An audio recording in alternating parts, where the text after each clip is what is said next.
2 जुलाई 1995। भारत में यह तारीख केवल तारीख नहीं बल्कि एक ऐसा दिन था जिसने जुर्म की दुनिया में कत्ल की एक नई इबारत लिख दी थी। दिल्ली में इस दिन कत्ल की एक ऐसी साजिश को अंजाम दिया गया था जिसे सुनकर हर किसी के रोंगटे खड़े हो गए थे।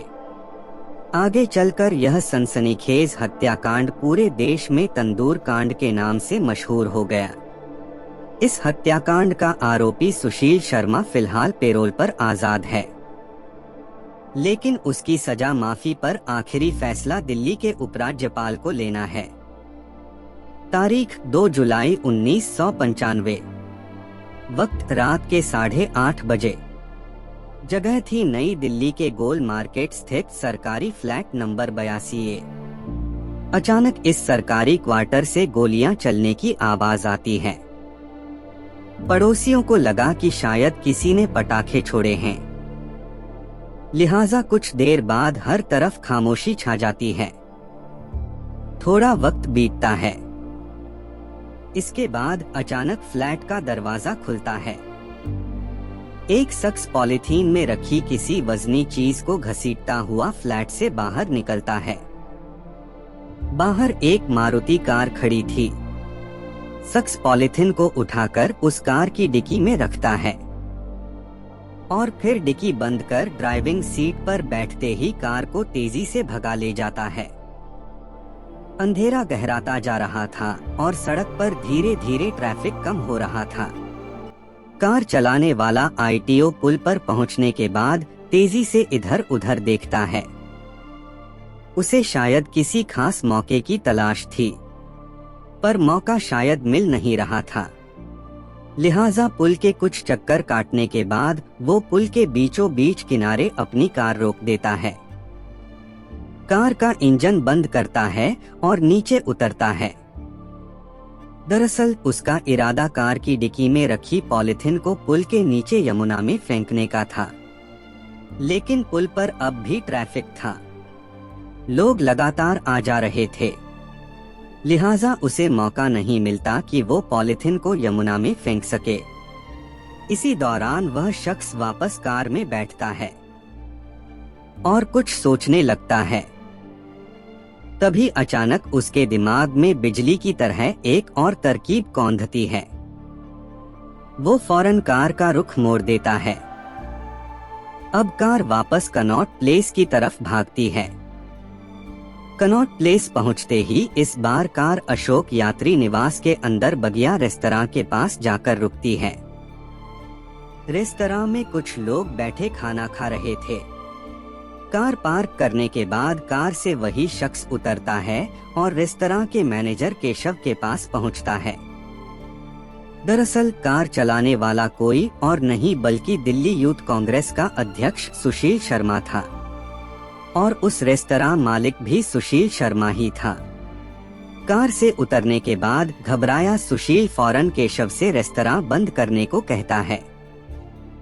इसके बाद ग्राहकों के वहां से निकलते ही रेस्तरां की बत्ती बुझा दी जाती है, पर रेस्तरां का तंदूर अब भी जल रहा था। सुशील शर्मा के कहने पर रेस्तरां पूरी तरह खाली हो चुका था। केशव के कहने से रेस्तरां के बाकी कर्मचारी भी वहां जा चुके थे। अब वहां केवल रेस्तरां का मैनेजर केशव और सुशील शर्मा ही थे। इसके बाद सुशील कार की डिक्की से पॉलीथिन बाहर निकालता है। केशव यह देखकर हैरान हो जाता है कि उस पॉलीथिन में एक महिला की लाश थी। उसके बाद सुशील शर्मा मैनेजर केशव के साथ मिलकर लाश को तंदूर में डाल देता है। तंदूर ठीक से जल नहीं पाता। तब वो दोनों आग की लौ तेज करने के लिए उसमें मक्खन डालने लगते हैं। यह तरीका काम कर जाता है। आग की लौ तेज होती जाती है। तंदूर में डालकर लाश भूनने का काम अभी चल ही रहा था कि मक्खन की वजह से तंदूर से उठती आग की तेज लपटें और धुएं के गुबार रेस्तरां के बाहर नजर आने लगा। तभी फुटपाथ पर सो रही सब्जी बेचने वाली एक महिला अनारों की नजर उस आग पर पड़ी।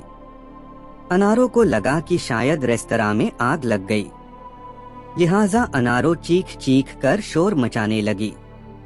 अनारो की चीख पास में ही गश्त कर रहे दिल्ली पुलिस के सिपाही अब्दुल नजीर गुंजू के कानों में पड़ी। गुंजू उसी वक्त अनारो के पास आया और फिर रेस्तरां से उठती आग की लपटों को देख रेस्तरां की तरफ दौड़ पड़ा और उसने वहां पहुंचकर जो देखा उसे देखकर उसके होश उड़ गए और इस तरह से वहशीपन की इस रोंगटे खड़ी कर देने वाली वारदात का पर्दाफाश हुआ। रोंगटे खड़ी कर देने वाली इस वारदात के अगले रोज अखबारों के जरिए यह खबर दिल्ली यूथ कांग्रेस के नेता मतलूब करीम को मिली।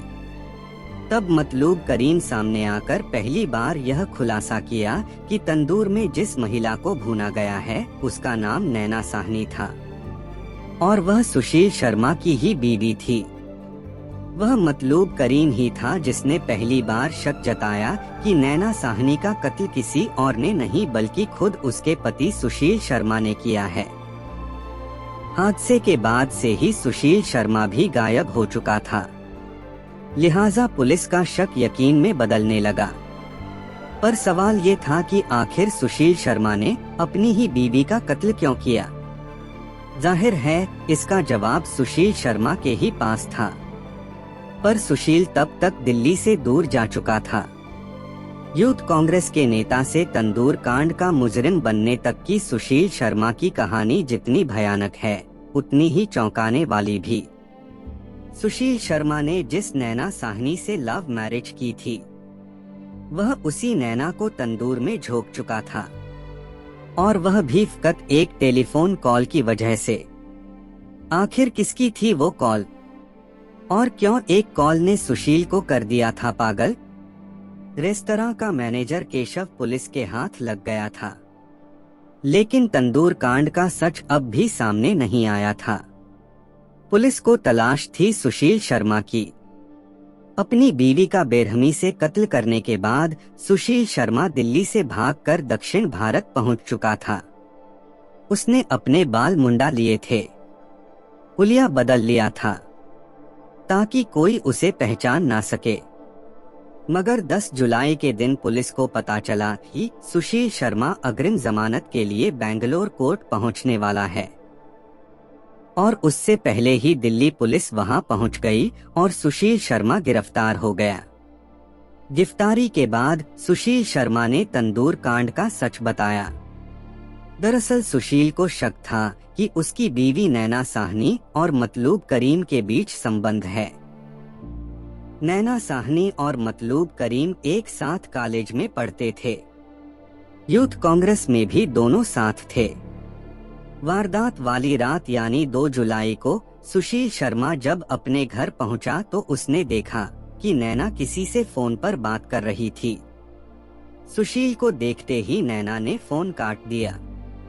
बाद में सुशील शर्मा ने जब रीडायल किया तो पता चला कि वो नंबर मतलूब करीम का ही था। इसके बाद सुशील और नैना साहनी में झगड़ा हुआ। झगड़े के दौरान सुशील शर्मा ने नैना साहनी पर 3 गोलियां दाग दी। एक गोली दीवार में लगी और बाकी 2 गोलियां नैना के सिर और गर्दन में जा लगी थी, जिससे मौके पर ही नैना ने दम तोड़ दिया था। तारीख 7 नवंबर 2003 दिल्ली की अदालत ने इस मामले में 8 साल बाद अपना फैसला सुनाया। अदालत ने ताज़िराते हिंद की दफा 302 मर्डर, 120 बी क्रिमिनल साजिश और 201 यानी सबूत मिटाने के इल्जाम में मुजरिम सुशील शर्मा को सजाए मौत दी, हैंड टिल डेथ। 19 फरवरी 2007 तंदूर कांड के 12 साल बाद दिल्ली हाई कोर्ट ने सेशन कोर्ट के फैसले पर मुहर लगाते हुए मुजरिम सुशील शर्मा की फांसी की सजा को बरकरार रखा, हैंड टिल डेथ। 8 अक्टूबर 2013 इस सनसनीखेज वारदात के 18 साल बाद मामले पर सुप्रीम कोर्ट में सुनवाई हुई। देश की सबसे बड़ी अदालत ने कहा कि तंदूर कांड रेयरेस्ट ऑफ रेयर केस में नहीं आता, न ही सुशील शर्मा पेशेवर मुजरिम है। उसने ये कत्ल निजी रिश्तों में आई खटास की वजह से किया था। उसके सुधरने की उम्मीद अभी बाकी है। लिहाजा ये अदालत दिल्ली हाई कोर्ट के फैसले को बदलते हुए सुशील शर्मा की फांसी की सजा को उम्र कैद में तब्दील करती है। सितंबर 2015 सुप्रीम कोर्ट के दखल के बाद सुशील शर्मा बिना किसी शर्त के मिले पैरोल पर जेल से बाहर आ गया। उसकी यह आजादी अब हमेशा की आजादी बन सकती है। बहुत मुमकिन है कि अब सुशील शर्मा वापस जेल ना जाए, क्योंकि उम्र कैद की सजा में से बाकी उम्र की सजा शायद माफ हो जाए, क्योंकि पहले ही वह 20 साल जेल में काट चुका है। इन 20 सालों में कैदियों को मिलने वाली छुट्टियों को भी जोड़ लिया जाए तो 4 साल तो उसकी छुट्टी के ही बनते हैं। यानी जेल नियम के हिसाब से उसने 24 साल की सजा काट ली है। पर सुशील शर्मा की बाकी की उम्र को कैद को रिहाई बनाने का आखिरी फैसला दिल्ली के उपराज्यपाल को लेना है। इस मामले में दिल्ली सरकार पहले ही उन्हें सलाह दे चुकी है। इस केस में 7 साल तक सेशन कोर्ट में सुनवाई हुई।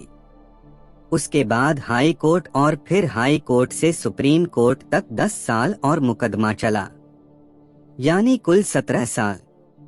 इन 17 सालों में सुशील शर्मा को 2 बार फांसी मिली और 1 बार उम्र कैद। पर अब वो इन तमाम सजाओं से दूर फिलहाल आजाद है और अपनी परमानेंट आजादी की राह ताक रहा है।